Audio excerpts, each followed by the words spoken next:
Ladies and gentlemen, I go by the name of Arlo Maverick, man of many hats who just happens to rap, and today we're talking about things to factor in when you are setting ticket prices for your shows.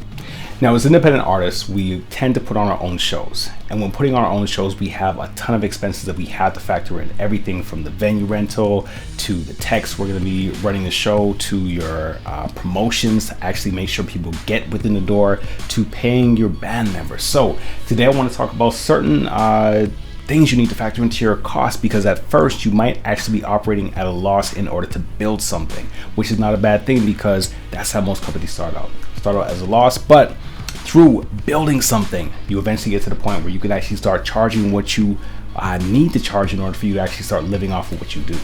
First thing to factor in when it comes to your cost is how popular are you? How big is your following? Do you have loads of fans who are going to come and say, hey, whatever price you set, I'm going to pay it?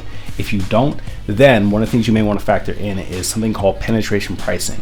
This is when you are essentially trying to charge a lower cost to get more people in, because at the end of the day, getting people into the venue to see you perform, that is your objective, because that's how you build a fan base, by putting on an amazing show where people are like, yo, I want to come back to this. Now, while there is such a thing as setting your price too low, there's also such a thing as setting your price too high.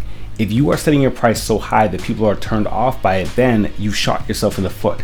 The best thing for you to do is set a price that is affordable. Again, affordable. When you set it to a price that's affordable, now people will be able to come into your show, and hey, they might say, I really like this. The price wasn't that high at the door. Let me get some merch. Let me get this. Let me get that. Plus, they're also spending money at the bar. And if they're spending money at the bar, then the venue is saying, yo, like, people are spending money. We want to book this act again.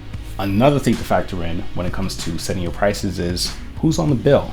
If it's just you, then you may not want to charge so much. But if you have other acts that are on the bill that have a draw, then it's easier for you to actually say, okay, let's bump it up just a little bit, because again, you're trying to factor in your other costs. But always keep in mind that as an independent artist, when you're first starting out, you may have to operate at a loss. That is not a negative thing. There are corporations that the first 5 to 10 years of them being in existence, they were operating at a loss. So you as an independent artist have to keep in mind that you are building towards something where you could eventually create value in what you do, where people will say, I don't mind spending this money, because you've built a brand, you've built a relationship with your clientele.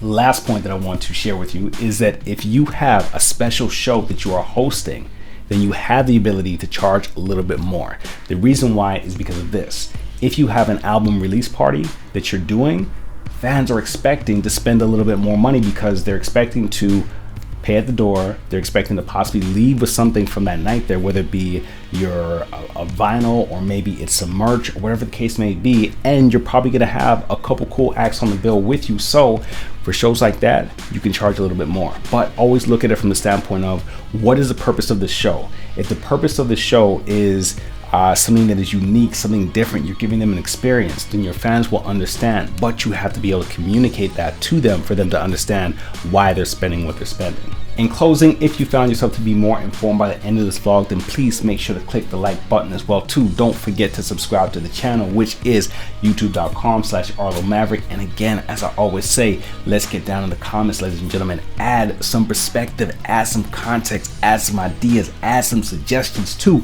this conversation and the many others that I start up here as well too. Don't forget to check me out on my social media platforms at Arlo Maverick on everything. And until the next episode, ladies and gentlemen, peace.